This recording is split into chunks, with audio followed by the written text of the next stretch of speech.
The little one's feet made no sound on the polished floor of the orbital bazaar. She was a slip of a thing, wrapped in a too large patched cloak, her skin a soft, dappled gray like a moonstone. Her large, luminous eyes, the color of molten copper, scanned the crowds with a desperate hunger that had nothing to do with food. The air was thick with the scents of a dozen species, the cacophony of trade tongues, and the sharp ozone of passing servitors. She moved through it all like a ghost. Her name was Aara, and she had been removed. The official term, stated on the data slate, now discarded in a recycler chute, was non-viable familial integration. Her stepmother had been very clear. The household of a rising diplomatic functionary had no room for the awkward, quiet child of a first union, a child whose very biology was a lingering reminder of a politically inconvenient past. Aara was a burden, a silent stain on a shiny new life. So, she was given a one-way ticket to the crossroads station and 50 credits. The instruction was simple: disappear. But Aara did not wish to disappear. She wished, with a bone-deep ache, for a place, for a home. Her people, the Selenians, were clan-bound. To be clanless was a living death, a slow unraveling of the spirit. She had observed the station's inhabitants for 3 cycles, learning their rhythms. The jovial Taurans were too boisterous. Their familial bonds a loud, tangled web she could not decipher. The serene Velm were too detached, their concept of care clinical and cold. And then she saw him. He was a human, a species still somewhat new to the broader galactic community. He moved through the bazaar with a quiet, observational focus, his expression neutral, but his eyes missing nothing. He was tall, with the solid build of someone who engaged in physical work, not diplomacy. His ship, the Grounded Star, was docked at a modest berth. It was a sturdy, utilitarian freighter, its hull scarred from respectable service, not combat. Aara had watched him repair a faulty coupling on his ship's access ramp, his hands patient and capable. She saw him trade fairly with a vendor, and she saw, crucially, how he had paused to retie the loose strap on a crate for a struggling insectoid porter without being asked. The action was small, quick, almost invisible. But Aara saw it. It was a thread of quiet decency. For 2 more cycles, she observed. He lived alone. His routines were simple, orderly. He spoke little, but when he did, his voice was a low, calm rumble. He did not seem angry or cruel. He seemed grounded. The name on his ship's registry was Kalen.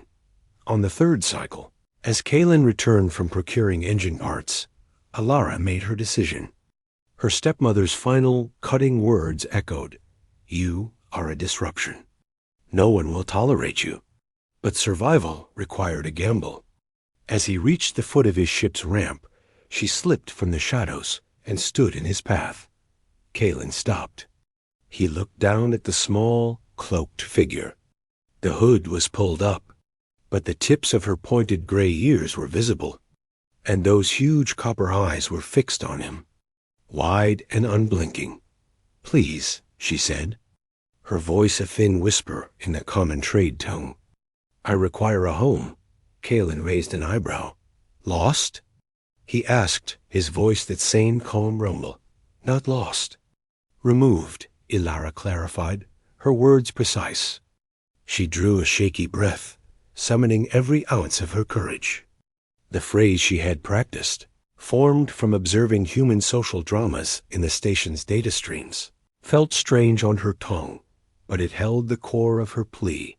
She looked up at him, her expression solemn as a stone. "Be my dad.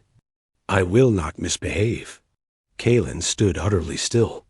The noise of the bazaar faded into a distant hum. He had faced pirates, bureaucratic nightmares, and tricky asteroid fields, but this was a first-contact scenario he was entirely unprepared for. He scanned her. No adult guardian in sight.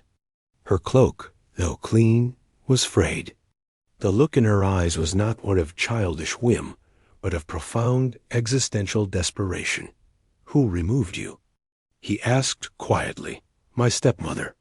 The household is upgraded. I do not fit the new design." Aara's voice trembled only slightly. "I am clanless. This is not sustainable for a Selenian." Kaelin knew of Selenians.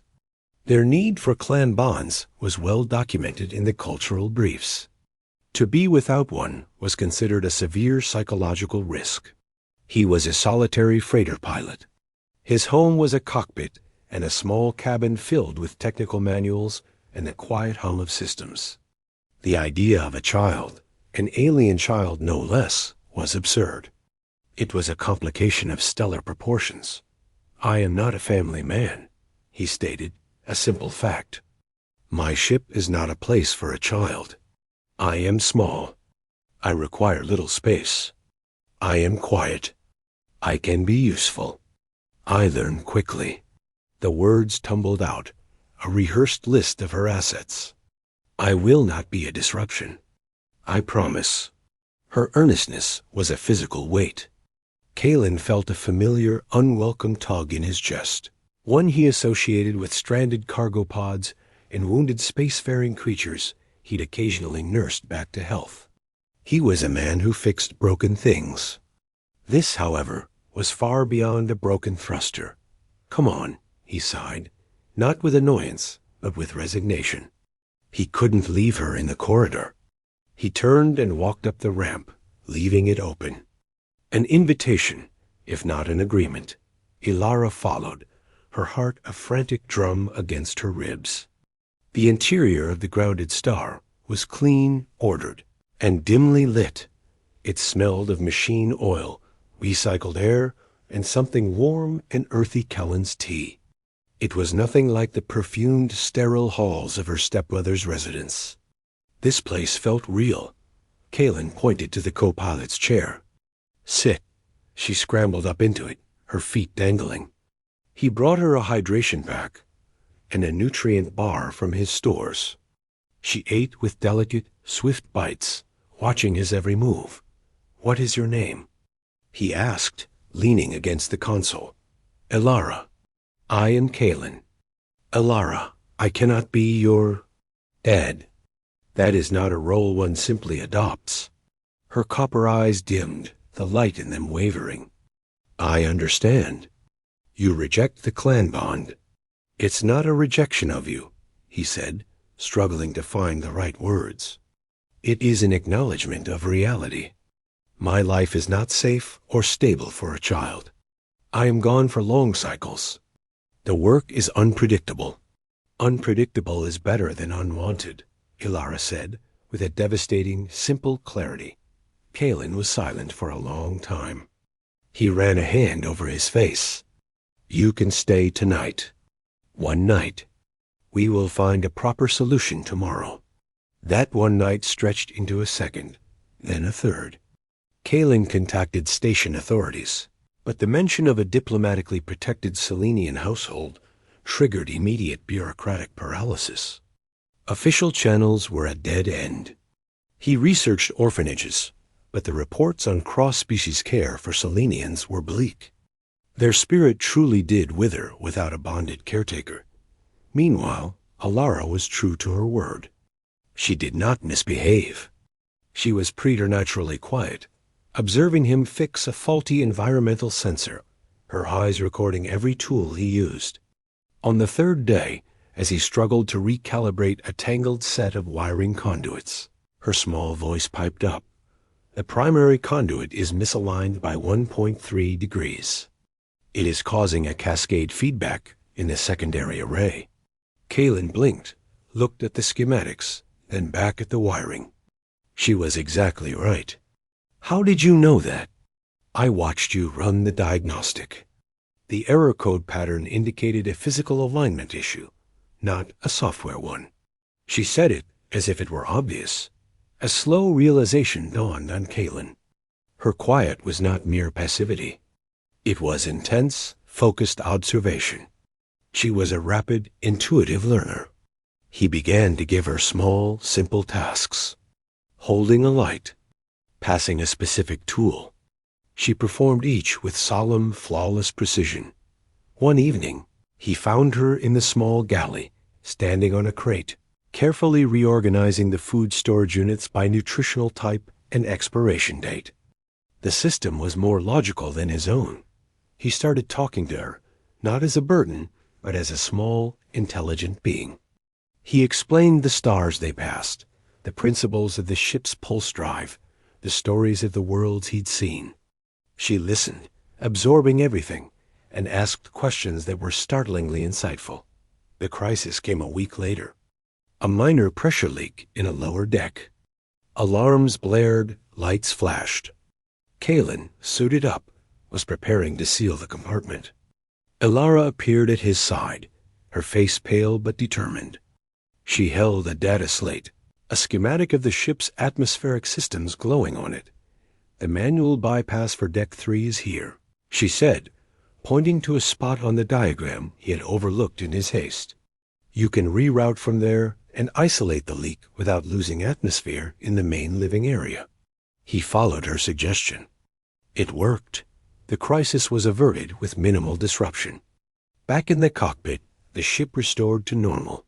Kalen looked at the small gray girl curled in the co-pilot's chair, wrapped in a blanket she had neatly folded from his bunk. She had not panicked. She had helped. She had, in her own way, protected their home. The word home echoed in his mind. The grounded star had been a vessel, a tool. Now it felt different.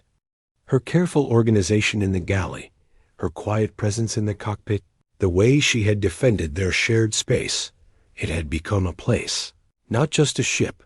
He sat down heavily in the pilot's seat. "Aara," he said. She looked up, those copper eyes wide and alert, ready for instruction, or perhaps for dismissal. "You said you needed a home," Kalen began, his voice gruff. "And you said you would not misbehave. You have kept your promise. Excellently." He paused, the next words feeling both alien and utterly right. "A home requires more than just good behavior. It